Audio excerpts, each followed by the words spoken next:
Welcome back to the Praying and Slaying podcast, a Light the Fire Outdoors production. This is a very special episode because the guys host their first ever guest, Bonce Stanley from the Bayside Legion, as he talks all things turkeys. We're going to pick Bonce's brain about all things turkey hunting and get an inside look at Bonce's journey towards completing the North American Turkey Slam. It's also the very first episode to have all three hosts in one place. So with that, let's jump into the show with John, Jeremy, Aaron, and Bonce.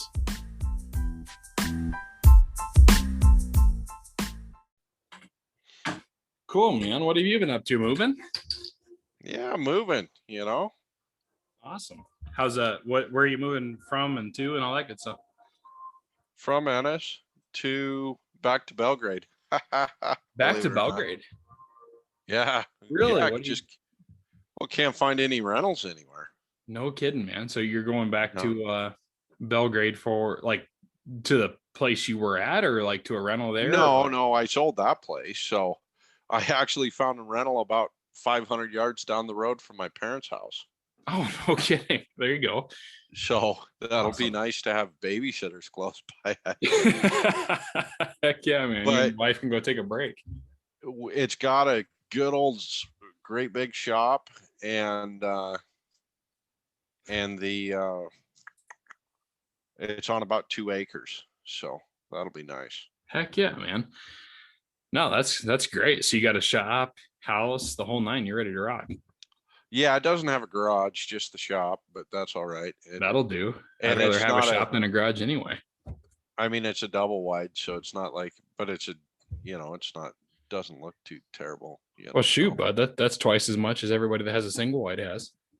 Right, exactly. That's a good one. I haven't heard that before. Heck yeah. No, good deal, man. Well, cool. Well, it looks like we got Fun Bus, Jay Landris, and the turkey man himself, Bonce Stanley, on here. He's on video even. Sorry, Bonce, you might be the only person on video because my laptop's shut and I don't have it. Wait, what's he doing? Putting camo on? Oh, he is. Look at him. It's okay. It's nothing we haven't seen before, Bonce. You don't have to point the camera away.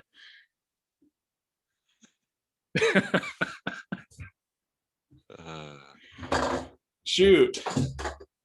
Well, cool, man. This is exciting. I had my expectations set not in anyone's disfavor, but a little low, that we would all show up. Heck yeah. We're here, bud. That's awesome. John, you've had some turkey success, dude. What the heck? 2 birds in a week? Yeah, it was actually back-to-back mornings. I took out a guy that had never turkey hunted before. He was just jacked up. They're actually 2 of my really good friends, and my one buddy kind of reconnected with the other buddy, and he was telling him our turkey stories, and he got all jacked up about it, and he just went all in, and he started bombing me with questions, and I was more than willing to reconnect with him and get him out there. And, he got to see a little bit of everything turkey hunting had to offer. And we stumbled upon some birds actually kind of in his home court, because he was saying he was seeing some tracks, and he found a feather on the road, and this is an area that had never had turkeys before, and I was telling him, man, if you're seeing quite a few tracks, there's probably quite a few birds around, and you need to get out there in the morning and see what's going on. And not to get too deep into the story, we found some birds in that area. We actually killed those 2 birds last Friday and last Saturday in the same exact spot, something that I've never done before in the same season. No way. Yeah. That's awesome. Yeah. So it was, it all came together. It all came together pretty quick. And dare I say, kind of easy once you got on them, because one of the things that I try and hang my head on as a turkey hunter, when you can figure out where they actually want to be and they spend time and they want to go there, they want to be there. It seems like it's a lot easier to call them in. Oh, for sure. And I mean, I'm a more of a, if I was traditional, Midwest turkey hunting, 100% I'd be where the turkeys wanted to be rather than trying to make them come to me. That was kind of my tactic. The go-to was to get where they want to be at night and be there waiting with a shotgun pointing in their face. That's right. Get them to come to you. Right. But, no, that's awesome, and we're gonna have to catch that on a few more follow-up episodes with you before you get back to the great pipeline journey. But that's right. But I mean, the coolest part about this podcast right now is that we have our very first ever guest on the Praying and Slaying podcast. He's looking me in the eye. He doesn't know it because my camera's not up, but it's Bonce Stanley. Yeah. And can you hear us, Bonce? Maybe not. Oh, he better not be muted. This is He turned his camera off. Yeah. Okay, now he's connecting the audio. Okay, good deal. I see. You there, Bonce? He's connecting. That's weird. Do we have to start over? Is the question? I don't think so. I don't think so, man. I think we got him. This has happened several times with you guys. Like it says you're connecting to audio, and I'm like talking, and there's no one going on. Good thing you're long-winded enough to sustain. Let's cover these gaps, boys. Let's. All right. And back to you, John. While we wait, how many hours straight do you think you could talk yourself in a 4x4 closet? The only time I've ever been in a 4x4 closet. Oh, Bonce is on audio. Hey, can you hear us now, Bonce? Yeah, now I can. Oh, that's right. What I'm talking about. We just got through prefacing you're a turkey hunting god and we want to expose you to the rest of the world. We were telling all your tactics. We were talking about the time that Aaron and I actually had the pleasure of hunting in the same ground blind as you, and how we actually and then the next day I actually called the turkey in for you. You remember that, right? Remember something similar to that. Well, that's my story and I'm sticking to it. No. Heck yeah, man. That's great. Yeah, we just got done saying that first time ever guest on Praying and Slaying podcast. And by the way, first time we've ever had all three hosts on at one time. This is insane. Like the stars aligned for sure, and it couldn't have been better for a turkey taker season. And for those of you listening, Bonce is by far and large one of the most turkey hunting educated, if that's even a sentence, men that I've ever met in my life. And I've seen him with his YouTube channel and everything else. I've kind of followed his journey, and he's gone more places than I've seen anyone that I personally know go to hunt turkeys. And with the Turkey Takers series going on now with Jeremy, John, and myself out there chasing birds, I don't know a better guest to have on here to help Jeremy kind of fine tune his skills towards towards learning how to turkey hunt than you, Bonce. So with that, man, why don't you just introduce yourself quick? Tell us who you are.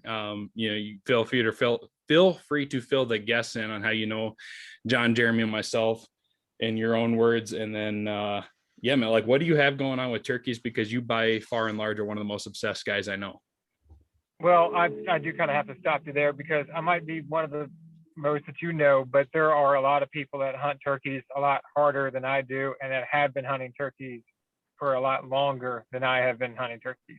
And I have some definite role models that are in this obsession that have been doing this for way before I was born, and they were doing this back with paper maps. And I mean, I am not the there are people that that are way better at this than I am. Let me just put it that way. And I'm just trying to do it my own way and travel in my own way. And just, I didn't want it to come across like that there aren't other people that are out there doing this even harder than I'm doing it. So there's a lot of really good turkey hunters out there. Dave Owen, Doc, there's a bunch of them. But anyway, so myself, my name is Bonce Stanley. I know you guys from Taxcam. I've been a part of Taxcam for several years now, since 2017, I think.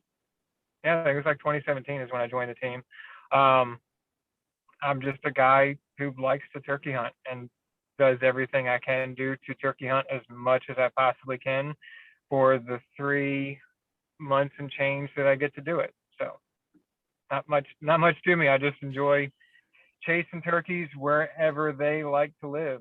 I mean, they live in some incredible places, and I love chasing turkeys in those places. That's super cool, Bonce. We forgot to mention when we were kind of introducing Bonce when he was getting hooked up, like how humble he is. And it's really cool listening to you talk. For sure. Go ahead, Bonce. I was just gonna say, I just wanted to, like anybody who's listening, there's a lot of other people that are out there that, not that I'm trying to copy anybody, because we're trying to do it our own, our channel, we're trying to do it our own way.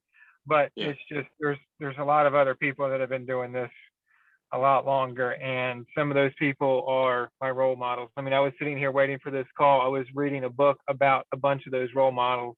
The book is called Turkey Men, and it documents, there's 2 volumes to it right now, and it documents a bunch of people who have chased turkeys in all 49 states. So, those guys are my heroes, because they did it back before the internet. Mm-hmm. And just, well, you do know, Bonce, that there are 50 states, right? There are 50 states, but there is not a huntable legal population of turkeys in all 50 states. Which one's lacking? Can't talk today. Alaska is the only state that does not have a huntable population of turkeys. Do you think the grizzly bears all got them? Well, there is some turkeys there, and there is an NWTF chapter in Alaska, and they are working to put turkeys in Alaska. There's been some habitat issues. It gets cold in Alaska. I don't know if you guys know that. It gets cold and it gets wet. And those 2 things, turkeys can handle the cold, because John, I know it gets really cold where you live. Yeah. Unbelievably cold. And Aaron, where you live now, I know it gets really cold, but it's also really wet in Alaska, and that does not help turkeys. So, okay. So you're on a quest to do the 49, I'm guessing. Correct. I am, as of right now, sitting on 39 states. Okay. That was my next question. You beat me to it. That's not too bad. I mean, you're getting there. Heck yeah, man. That's insane. So 39 states. We're going to give you 1 minute. You need to rattle off all 39 states as fast as you can that you've killed a turkey in. Ready? And go. Delaware, Maryland, Virginia, North Carolina, South Carolina, Georgia, Florida, Alabama, Mississippi, Louisiana, Texas, Arizona, California,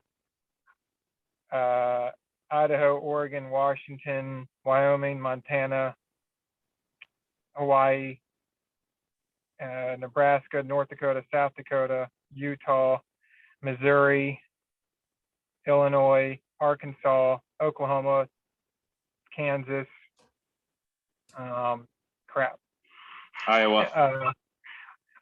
right? Forgot about Iowa. Perfect. And then I have Tennessee, and I have Rhode Island, and Vermont, New Hampshire, Maine. That's most of them. I think I'm missing a couple. It's okay. I'm not even going to pretend like I counted. That was insanely fast.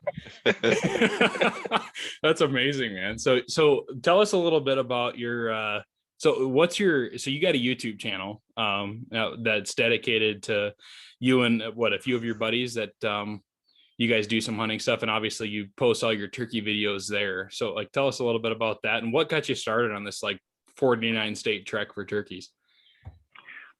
Okay, I'll start with the first question first, because the second question is a longer question. But so our YouTube channel is the Bayside Legion, and we have a YouTube channel, and we're also on Facebook, Instagram, and TikTok, and we also have a website where we sell some of our merchandise, and that is all the Bayside Legion. For the social media, you can find it at _Bayside_Legion.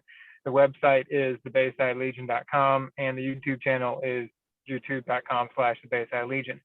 And basically, we just film everything that we hunt, fish, crab, everything that we do. We just try to film it if it's outdoors. Our main focus, by far and large, is turkey hunting, and generally every year we put out about 40 to 45 episodes of turkey hunting content. And the Bayside Legion is myself, my buddy Derek Anderson, and my brother Jacob Stanley as well. And we're all trying to hunt turkeys in as many places as we can hunt turkeys. And then, like I said, we film everything else that we do. So the whitetail hunts that we do, we film those. Sika deer hunts that we do, we film those. Duck hunting is our second passion. Snow goose hunting, fishing, crabbing, pretty much everything we do outdoors, we try to film and put it on there. But turkey hunting is our main focus. That's awesome, man. So of those 39 states, does something kind of jump out at you with maybe a state that you had to go back to or spend more time that you wanted to, or it's the worst terrain, something obvious that jumps out at you? Yeah, there's 2 states, 3 states. One state I did complete just recently. It was the second to last state I completed, and then I have 2 states that I have not harvested a turkey in. I killed a turkey in, and the first state that I did was Rhode Island. Rhode Island took me 8 days to kill a turkey in Rhode Island, and previous to that, the longest that it had ever taken me to kill in a state was 7 days, which was Hawaii and Colorado. So Rhode Island was very difficult. Connecticut, I have now hunted 10 days in the state of Connecticut and have not killed a turkey. Those 2 are very, very difficult states to turkey hunt in late season. Extremely difficult because they're really small states and they're very populated with people, and everybody in New England loves to hike and dog walk and get outdoors. And I applaud them all for that because, most of the rest of the country, it's the outdoorsmen and women, the hunters, the fishermen that are outside enjoying our public lands. And in New England, everybody, I feel like, enjoys the public lands, which is great. But it's really hard to turkey hunt around everybody who's trying to enjoy the outdoors. So all of your national forests, all your state forests, all your WMAs, they all have hiking trails and biking trails, and people walk them, which pushes turkeys onto private land. And it's really hard to get permission in a lot of those states to get permission on the turkey hunt. So like Connecticut, for example, is extremely difficult because you need written permission and you need to use Connecticut's. They have their own form that you have to use in order to hunt on somebody else's property in Connecticut, and you have to get that form signed. So unless you can get that form signed, it's really hard to find turkeys on private land to get to hunt. And on public land, they get pressured really, really fast. As soon as it starts to warm up, everybody's hitting public land, whether that's to walk their dog or to go hunting. So the turkeys get pushed off of public land, and it's just been a struggle, I'll be honest. I mean, I was up there for this last time for 6 days, and I knew of 16 gobblers, none of which were on land that I could hunt. Wow. So that sounds like a really unique set of challenges for sure. It is. And so I killed one bird in my New England trip that I just came back from. I killed one bird in Rhode Island and I killed 2 in Massachusetts. All 3 of those birds were full of bird seed. No kidding. So like I've hunted turkeys, where they were full of corn because they were hunting, they were in a corn field, or there was a cornfield nearby, or there might have been private land where there was a deer feeder, but I've never killed turkeys that were full of bird seed. And one turkey I hunted, honest to God, I watched him peck a chrome bumper for 2 hours. And that was the turkey I was hunting, trying to get within trying to be right on the edge of a safety zone. And it's just, you're constantly dealing with that. And I personally don't enjoy hunting like that at all. I want a big chunk of national forest or a big chunk of land that I can go walk. And even if there's other hunters, most of the public land hunters I meet are nice, so you can get around it. But trying to hunt around the safety zone and figure out how close you are to somebody's house, and then you got to worry about them letting their dog out or upsetting some old woman, or I just don't enjoy it at all. It's not my style. I like big expanses of public land. Heck yeah. Jeremy, were you gonna say something? Oh yeah, I've got half a dozen questions now for him. So how many states a year do you go after? Well, I was trying to, so I really started pushing the completion of the slam in 2019. I first heard about the slam in 2001. I had just come back from a trip to South Carolina when I was in high school. Can I pause you real quick, Bonce? Yeah. So when you say slam, I know there's several different slams you can have for turkey. So are you talking when you're referencing a slam, what are you talking about? Okay, so yeah, you were a very good question. So the slam that I'm talking about is the U.S. Super Slam, which is shooting a turkey in all 49 states. Awesome. You are absolutely correct. There's a bunch of other slams. To me, that's the holy grail of the slams because that's the one that involves the most traveling, the most time, the most money, the most of everything, because it's a big undertaking to do. So that's when I say the slam, that is to me the slam that I focus on. Okay, awesome. So to go back, I first heard about the slam in 2001. My dad had always gone to South Carolina. I had just been to South Carolina. And when my dad came back from there, he had met this gentleman named Doc Weddle. And Doc was a traveling turkey hunter, and he was trying to shoot a turkey in all 49 states. And I had never even thought about that. And as a young kid, you know, we used to always travel around the country competing in duck and goose calling contests. And so I was used to traveling. And as a kid, you know, there was no TVs in cars at that point. So what we did is we grabbed an atlas, and my parents would quiz me on the state capitals, the presidents, you know, all that fun old road games that you used to play. So I'd always wanted to go see all these places that I'd had to memorize, like Boise, Idaho, and all the other capitals of the states. And so when I heard about what's the capital of Florida? Tallahassee. Adam, that's my man right there. All right, keep going.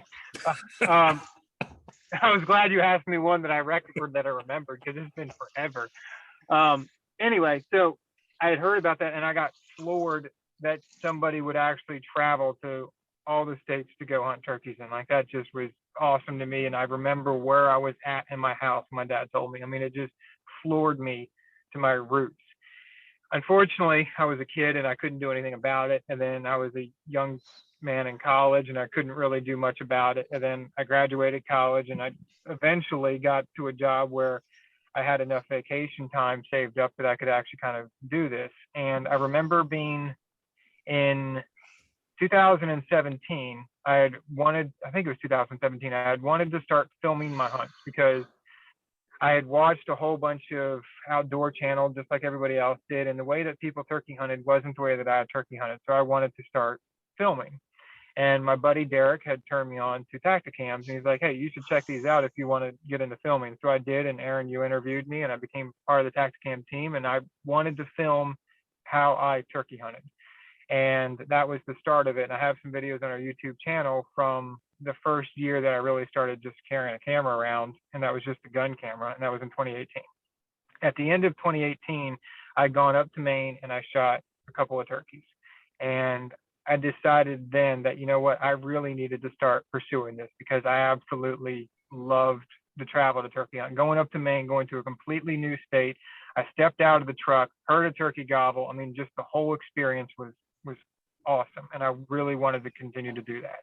So my buddy and I got together over the summer. We bought a couple cameras and we said, you know what, in 2019, we're really going to push the envelope and we're really going to start trying to knock off some of these states. And our goal at that time was 5 states a year. In 2019, I knocked out 5 states. 2020 came about, and with the job that I had, I was out of state in Alabama when COVID really hit. And my job said that I had to quarantine for 14 consecutive days before I could come back to work because I had been out of state. Well, my vacation time had already been approved for all spring, and there was no 14-day period that I was going to be back to work. I had spaced out my vacation time where I was out for a week and I'd come back to work a week or more, and then I'd go back out and then I'd come back in. So, I mean, I was constantly in and out, but at no point was I gone for 14 or was I back for 14 consecutive days. So my boss said that I pretty much had off all spring until I could come back and quarantine for 14 days. And I would have a job when I came back and could quarantine. So I was like, sweet. So. And what company do you work for? I work for Odyssey, and I'm also a realtor as well. And I didn't have anything. The realtor market here everything was like put on hold because nobody really knew what was going on. You couldn't go into people's homes. I mean, it was just a weird time to be a realtor as well. So I'm like, perfect. I have 3 months off to do whatever I want, which was turkey hunt. So I turkey hunted, and I ended up turkey hunting in 20 different states in 2020. 20 And states in the spring of 2020. Yeah. Holy crap. I killed turkeys in 14 new states, and that kind of changed my mentality for it, because I originally wanted just to, complete this plan by the time I turned 40. How old are you now? I just turned 34. Oh, you got this. Ago. You got this. I'm not worried. So that kind of escalated it though. Like once I did that, it was kind of like, I got to keep going on this pace. I can't like dial it back to 5 now. Like that just didn't seem possible. So since then I've, pushed the envelope a lot. This year I've completed 10 new states. So in the past 3 years, I've done 29 states. That's amazing. 3 years. That's amazing. It's been cool. Fun and amazing. So do you try and hunt all public land or wherever you can find a turkey? Both. I mean, I prefer hunting public land. However, and this is not the way that I would suggest, and a lot of the people that have come before me do not. They very adamantly suggest, and when they get asked the one thing that they would change, they say that they would slow it down. And I'm doing this at a very fast pace, and I have my own reasons for that. But because I'm trying to do it at this pace, you kind of have to make some sacrifices. And so one of the sacrifices that I have made is I will hunt private land, meaning that if I see a turkey on private land, I will go and knock on a door and see if I can get permission.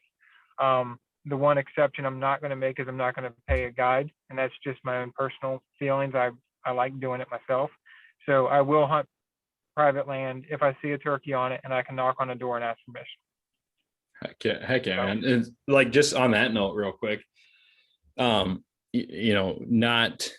never personally asked for private land permission on a turkey. I've done it for deer hunting, but that's, basically you're just asking for generic permission and then you're going to go hunt that following season.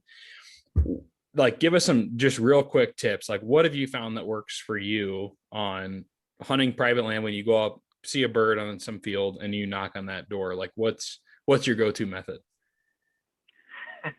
Okay. So my little trick is, my family's from Virginia, so I can do like a very slight Southern accent. So depending on where I'm at in the country, like this can work really, really well. If you're up in the Northeast and you've got a Southern accent, it's really easy to get generally if you're not in the state of Connecticut, because Connecticut, I'm sorry to people from Connecticut, but your state sucks. I'm really mad at it right now.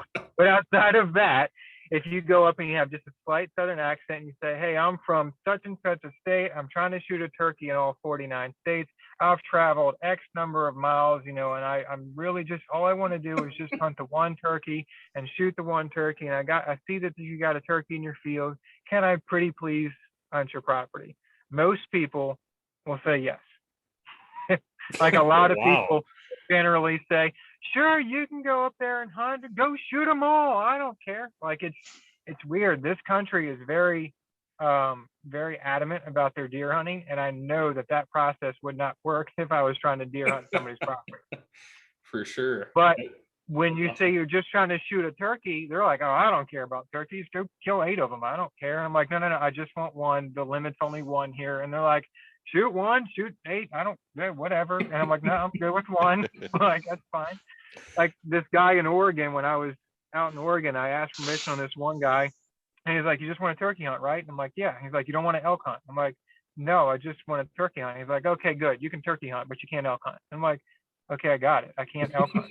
And he's like, yeah, absolutely not. We elk hunt. You can't elk hunt. You can turkey hunt though. And he's like, where are you from? And I'm like, Delaware. And he's like, you came out here from Delaware to Oregon. And I'm like, yeah, I drove. And he's like, you drove from Delaware to Oregon to whatever, dude. If you want to go for it. He's like, we got hundreds of them running around here. Just go shoot as many as you want. I'm like, okay, awesome. I ended up killing my bird on public land, but it was still like, that was generally how people act. Heck yeah, man. That's awesome. I think that's great. And I think right now and I'll say it, and I don't know if I've kind of hinted at it earlier, but there is this public land craze that in the hunting community, and it's the cool, popular thing to do. And I think that we are risking a lot of relationships that could be had, and potential opportunity to hunt with landowners, because people are too afraid to go knock on the door and have a conversation and visit with some of these farmers and ranchers, or get out and help them with branding or stuff like that. So I personally say, great, go kill them all on private, because I think we need more people in the hunting industry saying, this is how you take and knock on somebody's door, and or go try to gain permission to hunt on some of these places myself, and then I think some of these new hunters might learn a little more etiquette too than running into them on public land. But I'm in southwestern Montana, where public land elk hunters think they rule the earth these days. But Right. I will say that I think it's good for that relationship as well, because if you knock on a farmer's door, and I mean, I know most farmers, or most farmers probably do hunt in some capacity, at least in my experience. But the people who own a lot of land, so Rhode Island was a great example. I met a woman in Rhode Island, and she had about 300 acres that she owned, and she said that she didn't allow anybody to hunt, or hadn't allowed anybody to hunt on her property, and her property was posted, but she knew that a lot of other people trespassed on her property. And so she appreciated the fact that I was asking permission. I said, yes, ma'am. I said, that's the way that most hunters that I know are going to do it. We're not going to trespass on somebody's property. I mean, I will tell you that in a lot of those New England states, you can trespass legally on people's property as long as it's not posted, but her property was posted.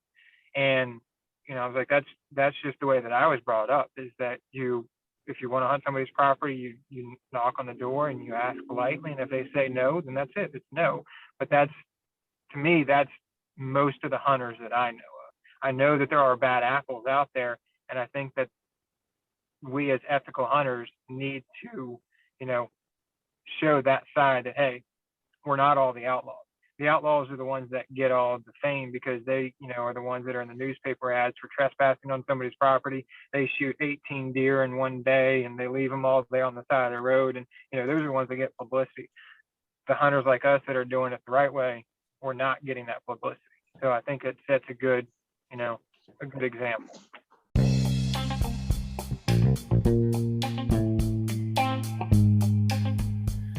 Hey guys, Aaron here with Light the Fire Outdoors and the Brandon Slaying Podcast with a quick break message to remind you guys to head over to lightthefireoutdoors.com.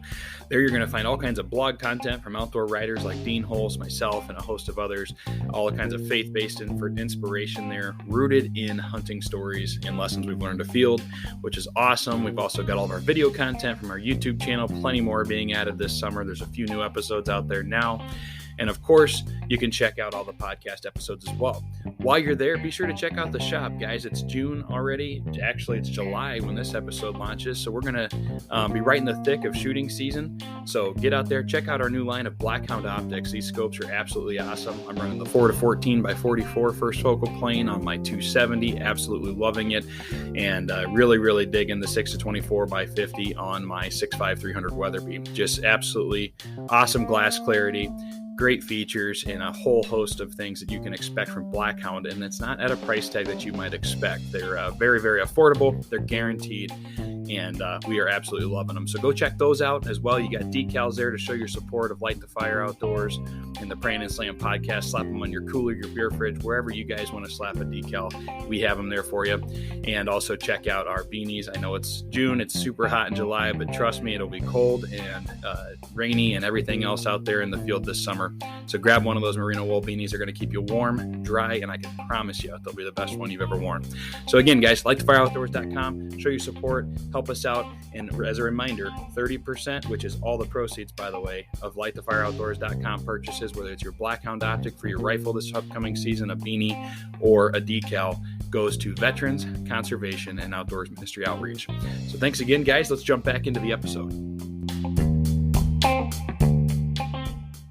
Yeah, 100%. And I myself have gotten some pretty pretty good success rate on asking people to hunt their private land, specifically like we talked about turkey hunting, deer hunting, like Bonce said. It's a totally different thing. But what worked for me is, with whatever app you use that lays out the landowner's name, you sort of, scout them out, and you got that piece of land, and the guy's name is Tim Stanley, and you ease into their driveway and you kind of keep a safe distance, and when they come to the door, just explain who you are. And it actually, for me, it's helped. I can tell tremendously to actually know that person's first name, because they're kind of surprised because there's a stranger there that knows their name. I think it does kind of break the ice. So that's one tip I would add, and just be cordial and look them in the eyes and shake their hand if they let you. And that's what's worked for me, definitely. Yeah. Well, and then, for out here in Montana and growing up with my my dad just was an old farm kid himself, and the gift of gab, and it's all about having some time to take and visit with these farmers and ranchers when you're out there trying to hunt their place. And Right. you just go out there and have a conversation with them. And when I was 12 years old, it used to kill me. I'm like, hurry up, just hurry and ask him if we can go shoot this deer. I don't want to take and ask him how he's doing or how his brother's doing down the road, or that we talked to his cousin Chip and heard he was in a hunt or a vehicle accident since last, and that's my dad's strength, is he gets the lay of the land, and he remembers who the neighbors are and the people are and what they were doing last year and who was getting married to who, and and then he just goes and gabs them up, and before you know it, you get permission there. But for so many years, man, when I was younger, I was like, hurry up and just ask him if we could go shoot the deer. And now that I'm older, I'm realizing it's more about the process than the results. Well, that's helps with the results for sure. Definitely. And then when I have some land I get to I've turkey hunted and even deer hunted on, like, year after year, and you get to know the person. A lot of times they might be living there on their own. They might be trying to do everything on their own. So you help them stack some firewood. And I know the properties that really are important to me, I definitely stop by there in the spring and summer months with some smoked king salmon or lake trout. That always helps to sweeten the pot, So for sure. It's cool to build relationships with some of those people, definitely. Yeah, and you almost have to.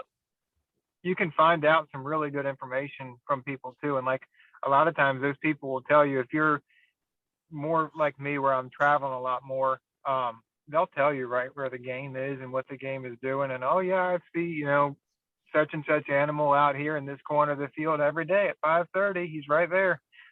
There's your scouting.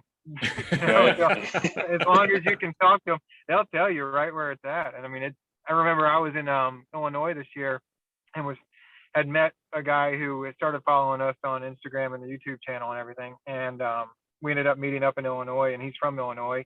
He's an 18-year-old kid. And I got to say, this kid is got his head on right. He's 18 years old. He worked all summer so he could buy a cat for his truck, so that way he could build a cot in the back of his truck, so that way he could travel around and turkey hunt like myself and a bunch of other people are doing. And he's 18 and he's already got his head on this straight. And I'm like, at 18, I was not, I wanted to do this, but like I was so far removed from actually making it happen. And he killed turkeys in Nebraska, Michigan. He went to Mississippi a couple times, Kansas. The kid's got his head on straight. But anyway, we were sitting there talking, and two old guys came up on a four-wheeler, and they started, just like you guys were saying, just started, talking about everything with them. And they had hunted that piece of that public land that we were on. They had hunted that property since like the 1970s. And so I could tell that kid was starting to get a little bit anxious, and I'm just soaking it all in, because just talking and building that relationship with them, I'm like, you never know what's going to happen. They might let me hunt their property that they have down the street. I might be able to get some information from them. And now that I've built up this relationship too, with me being by myself on public land, I've got somebody else here that's probably going to help look out for my truck, my stuff, or me when I'm out there. Like that is kind of a concern, because there are some bad people in this world that might do something to my vehicle or to me. And if I've got other people that are friendly and they know what vehicle I'm in and they live right down the street, that little bit can help. And or if you get into a dire situation and you need somebody and you don't have cell phone reception, being able to go and knock on so and so's door and get help, all of that, it does come into play. And just being nice. It's really that simple. Yeah. And when you're starting to reach the fame that you're starting to get, I mean, you got to have people that have your back. I can understand. I can hear what you're saying there. It's not anything just about the fame. I just like to, but I travel. I was just ribbing you, Mr. Humble. You're good. I'm just a humble turkey hunter. That's it. I love it, man. No, that's amazing, dude. And like you said, I mean, I don't know if we can even state it enough how removed from society we are from being able to have interpersonal relationships, and probably the bulk of the hunting generation is starting to get to the point where your millennials are probably most of them, and a lot of them don't have those skills to just be able to go up and have a simple conversation because we're so deep in our phones or whatever the case may be. But that's it. I mean, developing relationships will get you so much further ahead. And even if you get told no, I mean, I don't know how many times I've been told no, but then the very follow-on sentence is, but you know what? Go ask this guy. I know him, and he's always letting people go hunt his land, or he's, got this or got that going on, or you might be able to do this for him.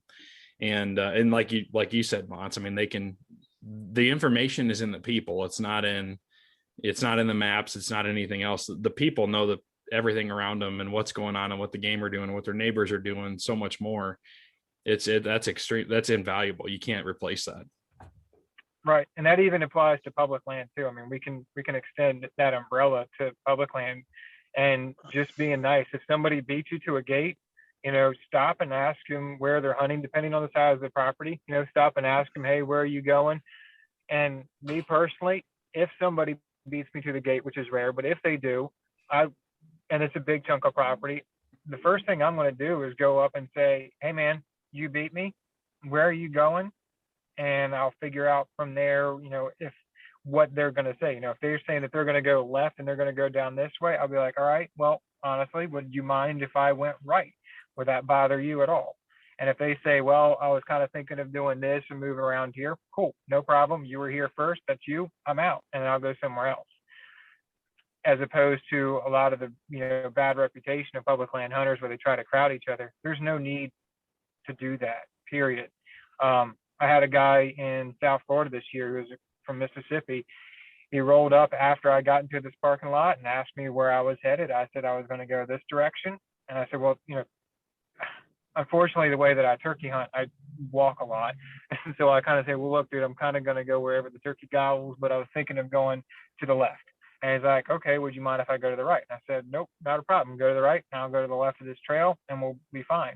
Turns out, turkey gobbled on the right.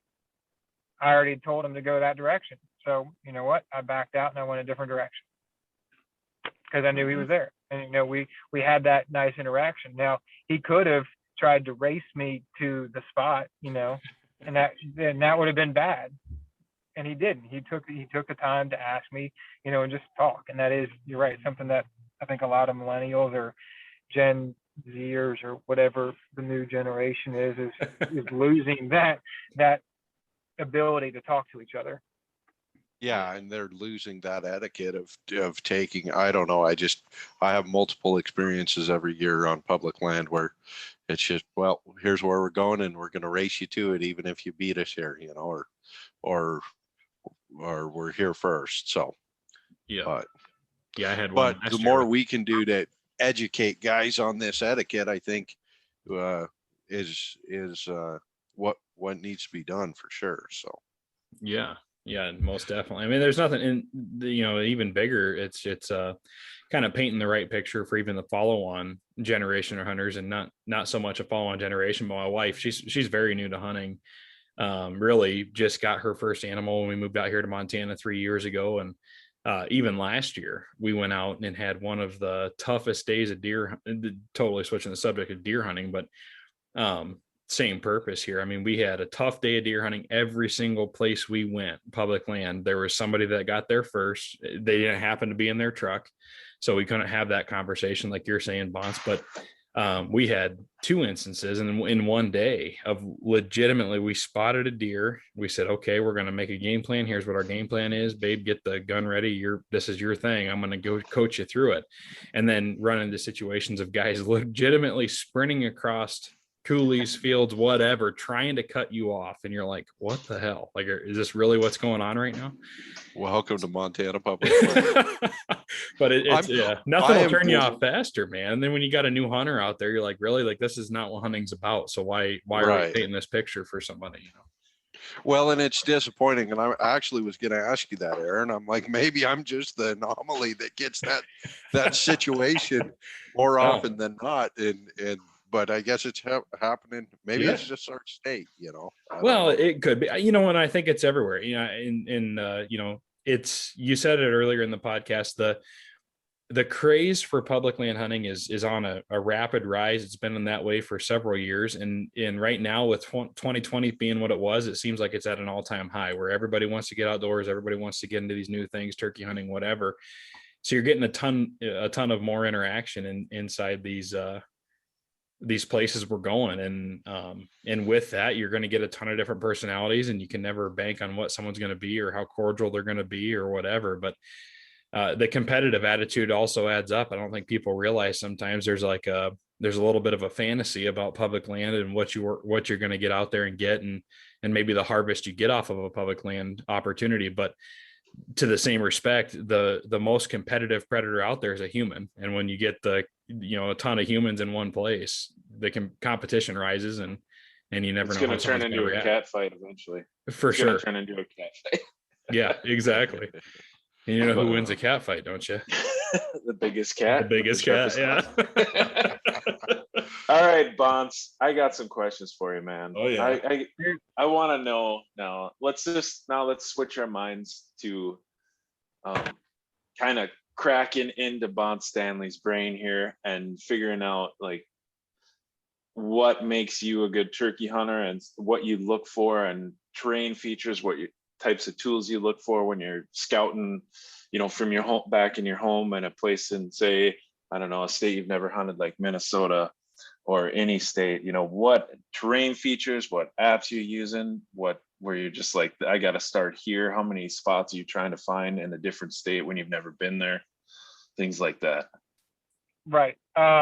It's a long process. So it is a constant process. So I'm already planning next spring. I mean, my next spring is a little bit easier because the states that I need to hit are shrinking, but I'm planning that year. And then I'm also planning the year after that as to what states I want to hit that following year. So I generally am like thinking 2 years ahead of time at this point, and just trying to learn everything I can about those states. So I jump on the internet and I look at forums. I spend God knows how many hours just looking at maps, try to look at topo maps, try to look at OnX is the app that I use the most for getting property boundaries and public land versus private land and that kind of stuff. And what kind of terrain features, that really differs depending on just where I'm at. For example, Hawaii, there is nothing else, nowhere else that I have ever been that is like Hawaii. So that's a completely, totally different ball game than the Northeast. Totally different. So you've got to use a little bit different tactics. But the one thing that I'm always looking for is water and then food sources.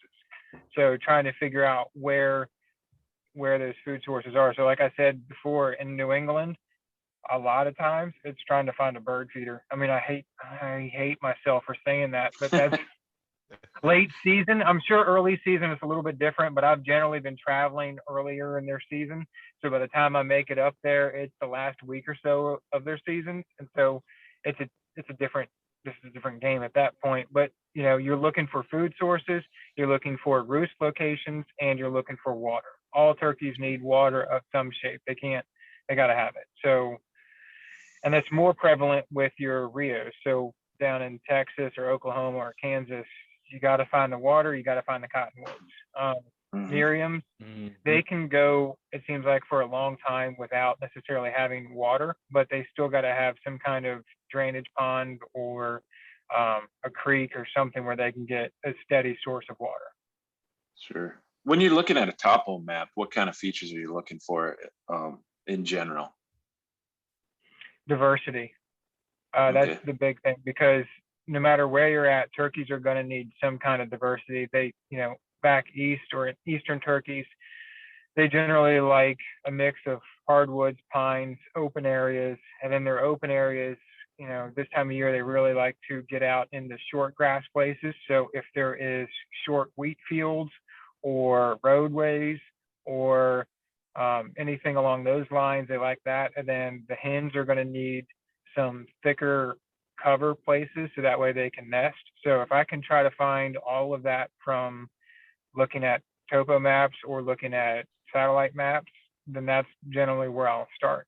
And then I also do a ton of online research in a bunch of different forums and Facebook and everything else, just trying to learn where people have hunted before. Some states put out harvest data, and I'll try to look at that as well and see just maybe what counties or what zones have a lot of turkeys. And then I'll generally try to stay away from those, because that generally means they have the most hunters, and just try to narrow down where I think turkeys will be based off of those criteria. Sure. And then go ahead. Go ahead. Okay, so it's kind of a question I'm trying to figure out, the relationship to agricultural field to the hardwoods. So where I hunt, I know turkeys are either going to be in the agricultural fields, which are basically just hay fields. You might find an occasional corn or soybean field, but typically hay fields, and then, or else they're going to be in the hardwoods and the oaks for a food source. So do you find there's a correlation between when that field starts to green up again and start growing the clover and the grasses and stuff to pull the turkeys out there, or are they out there when it's still dead? It's nothing's greened up yet. Both, because in the when it's shorter, they will definitely be out there and they like to strut around in there. And I don't know if it's still brown, they're probably not eating too much stuff, but especially early in the year, they like to get flocked up and they will be out there just trying to be visible so that way they can draw attention to themselves. Sure. Which makes it really handy if you're a turkey hunter. But then once those wheat fields come up, a lot of times I'll find them, as long as the wheat is dry, most of the time if the wheat is dry, they'll get out there, even if it's head tall on a turkey, and walk around and feed on bugs or grasses or all kinds of stuff, especially like spiders. I've seen them before where there's a lot of spiders that will, have the webs on top of the wheat, and they just sit there and they pick at those spiders and other little things. I mean, they find stuff to eat, but it's also really good cover for them too at that point, because all they got to do is duck their head and they're gone. That's it. Sure. So. Is there a certain time of the day that you would say was your most successful? If you had like a trend chart, then you could pick, if you could only hunt like 3 hours of the day, where you'd pick? I do actually keep record of all this. So I keep very detailed records of all the turkeys that I harvest, their size, their weight, their beard length, their spur length, what time of day, how I was positioned, what subspecies it was, what the weather was like. I keep a ton of data on each turkey that I harvest and each day that I hunt as well. And the mornings are by far the best. I mean, the first couple of hours. I am generally, for Eastern turkeys, pretty good about finding them midday, that 10 to 2 o'clock time frame. I've generally had some good luck during that time frame as well for Eastern turkeys. And then the evenings, I've also had a little bit of luck, but it's not anywhere near as consistent. Sure. So morning. The evenings are just trying to get into where you think they might be roosted in the morning, right? And just kind of more or less ambush them. Well, not necessarily. Like a lot of times birds will be free at that point. So from like 3 o'clock, depending on what time it gets dark in your area, 3 o'clock to dark, they'll start to gobble. I mean, they may not be necessarily hot, but they'll gobble on their own. And if you're in the right spot at the right time, you can have a really good, really fast hunt, because they're by themselves and they want some company before they go to bed. So sure. you can have some really good, But you can, right. But you just got to be in the right spot at the right time, and knowing kind of where they're going to be at does help. So like if I know where a good roost location, I'll try to be in that vicinity, because I know most turkeys will be trying to, head back that direction. That's super interesting, because I would, you said mornings just on a generic census that is your best opportunity. And I've, over the years, I grew up in Iowa, so Eastern turkey hunting primarily. And after my second year of turkey hunting in Iowa, I basically completely went, not nocturnal, but I went to like evening hunts only. I mean, that was my jam, because I knew, like you said, turkeys, and it was awesome hearing you say it, because I've thought this for a long time, and I would not consider myself a turkey expert, but if you can find water in an area, generically you can find where the turkeys want to at least roost. Water and cottonwood seem like the money maker, but in Iowa it's usually, if you can find a cottonwood bottom, great, but water and oak trees. And man, on the property I grew up deer hunting, where there was a ton of eastern turkeys as well, I shot, I got 1, 2, 3, 4, I got 6 turkeys hanging here on my wall, and 5 of them I shot from one of 2 trees, on a roost location at night. And it was literally just, and that only took 3.5 boxes of shells. Yeah, no, I was a way better shot in Iowa when they came into your lap trying to roost. But no, they were, but that was my jam, man, was hunt the roost, because they would come in, they loved to roost on this one ridge. And like Bonce said, you sit out there early afternoon, 3 o'clock, whatever, it gets dark at 5, and those birds would hammer at you. You start calling from that roost location, and that seemed like the jam. So my biggest hang up in the morning seemed to be more on Easterns, was the creek that ran through that property. If you were on the wrong side of it, you wouldn't get your bird that day. Like in the morning, they just didn't want to cross it for whatever reason, it seemed like. Well, speaking of mornings, one of my favorite ways to do this is if I can roost a turkey the night before and I have the ability to get tight to them, I will get way tighter than most people think that you can. And this is a trick that I learned from my dad. And basically you get in there as early as you think it's going to take you to get in there, and to be able to sit down and be quiet before that turkey starts to wake up, like at least half an hour before that turkey you think might start to wake up, not before he starts to gobble, but way before that. And if you can do that, and you can be reasonably quiet when you're going in there, you can have a really cool hunt being right underneath turkeys. This year in North Dakota, I was literally 20 yards from the gobbler's tree when he woke up in the morning. And there was also 30 some hens and jakes and another longbeard, all within 50 yards of me. Did you just shoot them out of the tree? No. No, that's not how I do things. That hunt, I ended up, so actually that was kind of a cool hunt, because I had been there the night before when they came to roost. And I generally don't like hunting roosts, because you can chase them off of your property if you do that too many times in a row. But I was hunting a roost because I was running out of daylight, and I wanted to see if the turkeys were using that same roost. So I'd gone in there, and it got to be quitting time. So I unloaded the gun, was getting ready to walk out, and I start seeing all these turkeys funnel into these trees. And like you were saying, those cottonwoods, they roost in the same ones generally all the time. Well, they all started funneling in, and there was like 30 plus turkeys that came in. And by the time they saw, where I saw them, I couldn't move. And I was standing up. I had just stood up. The cameras were all sitting down on the ground. My gun was leaning up against the tree, and I'm just standing there with my back to this tree. And all these turkeys come in and start flying up next to me. And the gobbler comes walking right up 10 yards from me. And I'm literally just standing there next to this tree, trying not to freak out and move. And he flies up into the tree right next, literally the next tree over. He flies up. He was 15 yards from me or something in the dark. Flies up, and I had to wait until pitch black dark before I could leave, because I knew if I left early, I was going to bump him. So I waited until it was pitch black dark. I think it was close to 11 o'clock by the time I walked out of there. Walked out. Go ahead. Went, got food, came back in, and was sitting down at the wrong tree. not the tree that I've been at the night before. I chose a different tree. And when they flew down, they ended up flying down over this little rise. So I had to get a little ninja on them and sneak up to the edge of the eyes and shoot them. But it was a really cool experience and one of my favorite ways of doing it. And when I say I get close, most people are like, yeah, you get like 150, 200 yards. No, I mean like I get underneath them.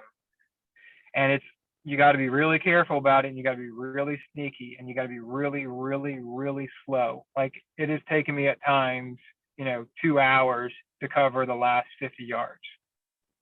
So not for the weak of heart. You got to put in the time and effort, but you can have a really cool hunt.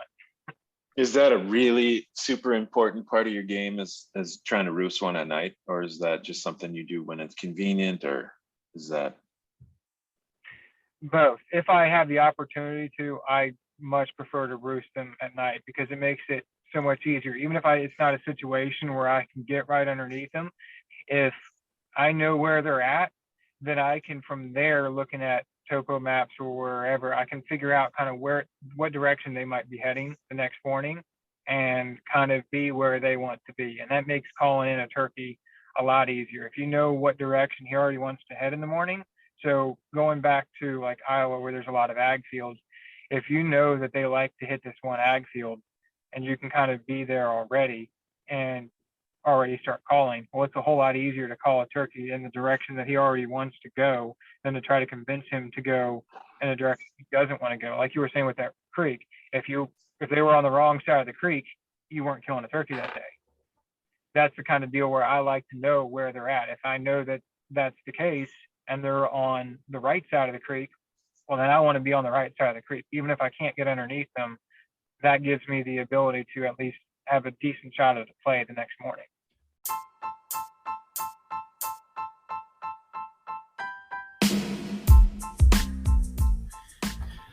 Thanks again for listening to the Praying and Slaying podcast, everybody. Man, what an incredible resource of knowledge on turkey hunting Bonce has, man. It's just absolutely incredible. His passion for the sport, the knowledge he's gained along his journey. And speaking of a journey, man, 49 states of turkey hunting. That's the goal. He's at, I think he said like 36 in there, man. Absolutely just impressive. And listening to him about his journey, it reminds me of Philippians 3 verses 13 through 14. It says, "No, dear brothers and sisters, I have not achieved it, but I focus on this one thing, forgetting the past and looking forward to what lies ahead. I press on to reach the end of the race and receive the heavenly prize for which God, through Christ Jesus, is calling us." Man, it just kind of keeps in mind that we always have a to be continued, just like this episode. This is part 1 of 2. Bonce hasn't completed his journey, man, but he's every single hunt, he gets out there, he forgets everything he kind of had, that might have been bogging him down or whatever is going on in our everyday life. And he hits the woods with a fresh new perspective, looking forward to achieving the goal of checking that box of the state that he's hunting that year or that, on any given particular hunt. And it's the same thing for all of our lives. Every single day, guys, you got to wake up, put the past in the past, shake off whatever yesterday had you, because each day's got its own worries, man, and just look forward to what lies ahead. Don't worry about what's behind you, and use those lessons to make you a better person and help you to keep reaching out towards the end goal, which at the end of the day is what God's calling is for your life, and kind of reaching that prize for what he has for you. So with that, guys, have a great 4th of July weekend. I hope if you're out there, you're getting to enjoy it with some friends and family. Enjoy your time with those people that you love and enjoy the freedoms we get to have in this amazing country, because we had people at one point in time who were strong enough to stand up and fight for what they believed in, strong enough to be able to create this awesome country that we have and give us an Independence Day to celebrate. So with that, everybody, thank you so much for listening to this episode. We can't wait to bring you part 2 coming up here next week. We're going to have back-to-back weeks. And with that, keep praying and slaying.